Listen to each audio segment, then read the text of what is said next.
Okay, my friends, I'm going to show you something in a minute, which hopefully is going to start things over again.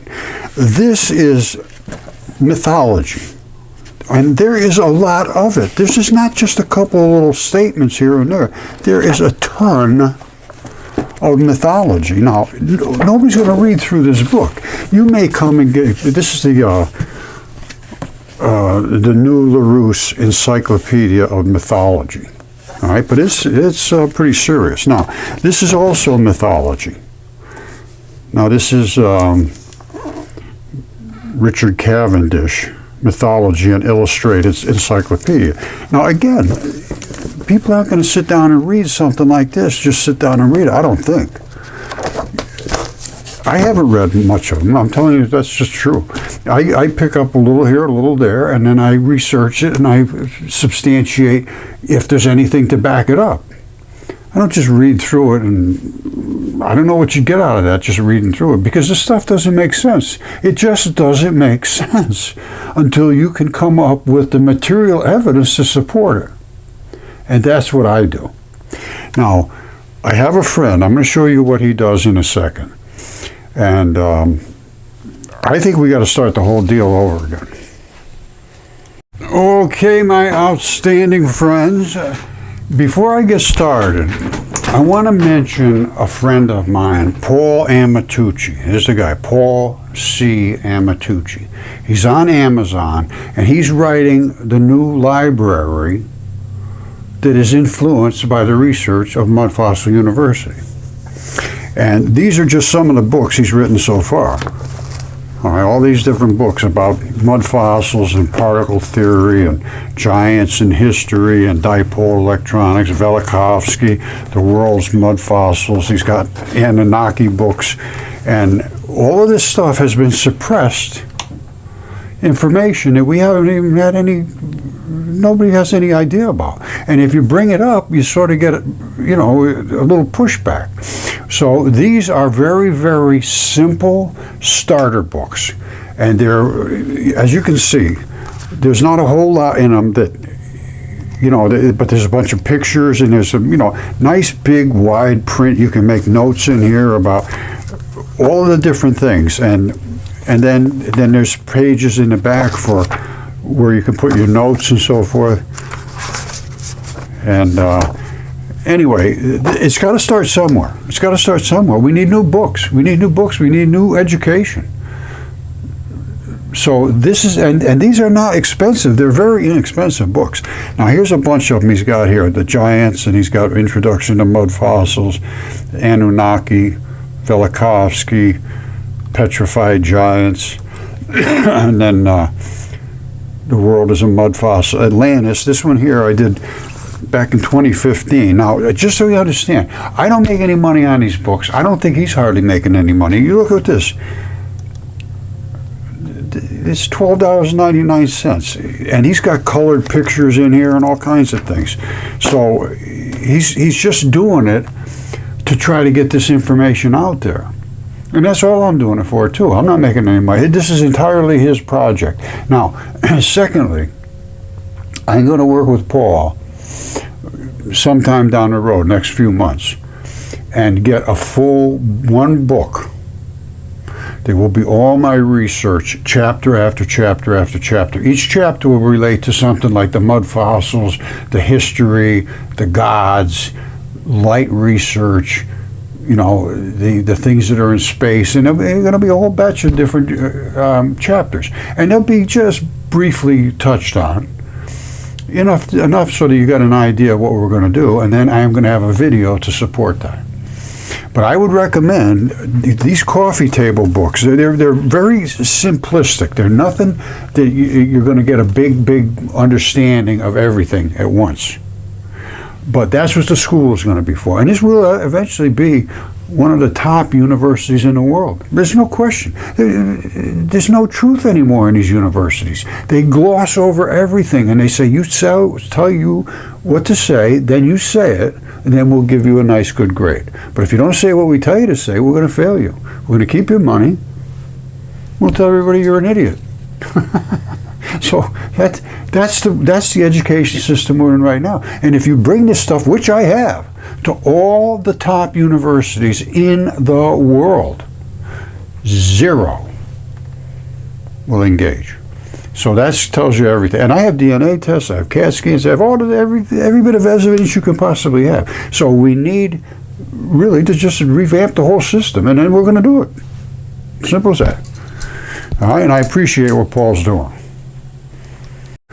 All right, so you saw that we're going to have a new library, we're going to have a new school, and we're going to have to start getting branches here and there that are going to start to locally show people these things. Now, people start to say to me, "Whoa, how did you start this? What's going on with you? You're going here and you're there and you're talking about this and that." And, well, what did happen to me was when I realized that the educational system did not care about truth. I started to investigate every different thing that they're saying, and I could substantiate that literally almost nothing of what they're teaching in the theoretical realm is true, starting with the subatomic particles, all the way up to the giants and into the titans and the mythology and all that stuff that I've been talking about.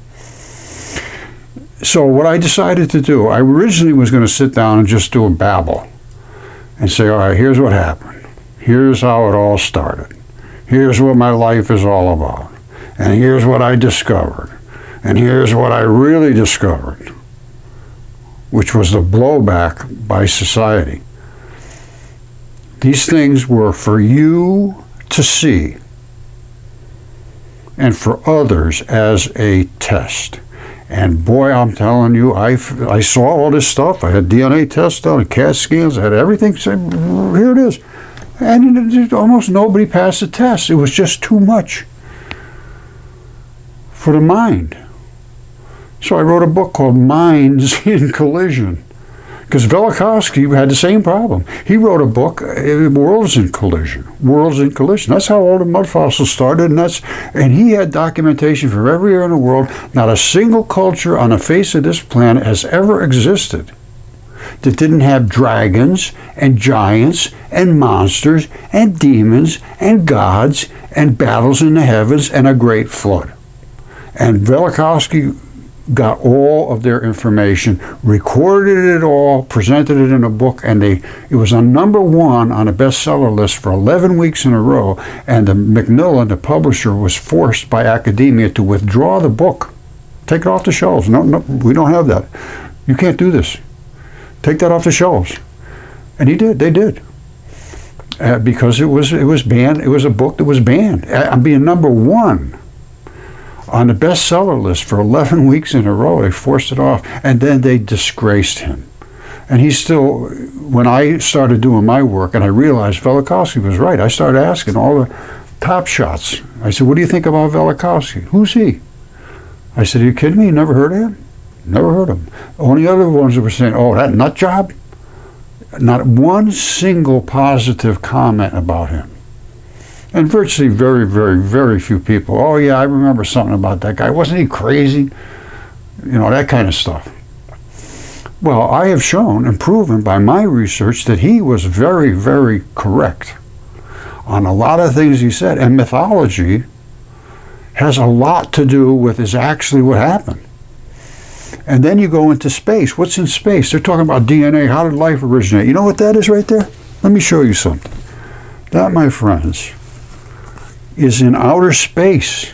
That's in the Russian space station.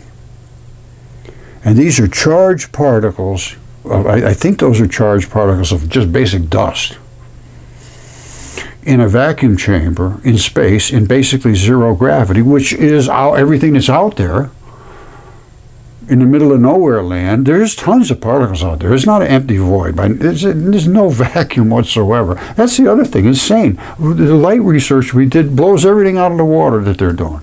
So we need to start over with everything. But anyway, this is where life could possibly have come from. That's forming its own DNA strand. And they also formed a black hole in space. None of this stuff you'll ever hear about. You only hear about it from me. They didn't know what to think. See, during the experiment, we contacted the Earth guys who couldn't believe it either, and then they just forgot about it. You know when this goes back to? 2014, 2015. So I think it was 2015, and I contacted the Russians. I contacted Fermilab. I said, "You guys got a black hole here," and then I showed all my light research to them, and stay away from us. Every door I tried to open was slammed shut, locked, sealed, cemented, bolted, and machine guns sticking out of it. I'm telling you, that's a fact. So, anyway, I'm going to try to do a nice, gentle discussion about really the whole process, everything, right? Start to finish. What my background was like. I did a couple something like that, but this time I'm going to just sort of try to be nice. Usually I get kind of combative, you know. I mean, you go this long. It's been 15 years. And I spent a ton of money. I said, somebody's got to understand this. And I mean, I can't believe that anybody is not incapable of understanding, but I do understand that their minds are not capable of allowing it to be absorbed. And if you won't look at something, there's no way in the world you're ever going to accept something that you won't look at, especially something that is way out in left field that you would never, ever, and I would have never thought about it either. Until I literally got a message to go look in the woods, and I found the giants, and I couldn't believe it either. And nobody would listen to me, and boy, I'll tell you, the attacks were ferocious. So I decided, well, I'll do the research. I'll get it all done. Didn't make any difference. Not whatsoever for like 10 years. And here I am now. It's just a few here and there are coming along, but it's just unbelievable. You know, you could put some doodle out there and it goes viral and 10 million people see it. And the whole time I've had my channel up there, I don't know, there's been millions of hits, but not too many. Certainly nothing like you would get if you put up some hip-hop thing or something, you know, a dance music thing or something like that. Kittens playing with each other, that's certainly that. But reality, it blows my mind. It literally blows my mind. So anyway, I am going to do that next video, and it's going to be long. And but it's got to be done. Somebody's got to understand where we're going. And then we're going to have, sooner or later, somebody's going to do it. And I think Paul will probably be the guy that does it and working on the school, or get some other people involved in it. But he's a passionate guy. He's done a lot of work on things that, you know, he just took it on his own self. He says, look, can I use your papers? Can I report on your stuff? And I'm going to make books. And I said, yeah, absolutely, go ahead. And, you know, he's got a few things in there that I might not have said. But primarily, most of them have my name on it. It's just research by Roger Spur, that type of thing. Well, and most of it is. But when this book is done, it's going to be 100% of my input into the book. And he'll publish it. And then we'll have it on on probably a private channel. So that if you buy the book, you can subscribe to the private channel. There'll be no charge, probably. I don't know. Everything costs money to do this or that. You know, and he's being very, very, very reasonable about what he's doing here. So that's why I feel very confident that he'll do a good job, and he'll be fair, and he'll be honest, and, you know, he's a nice guy. So that's where we're headed. I love you all. We'll talk later.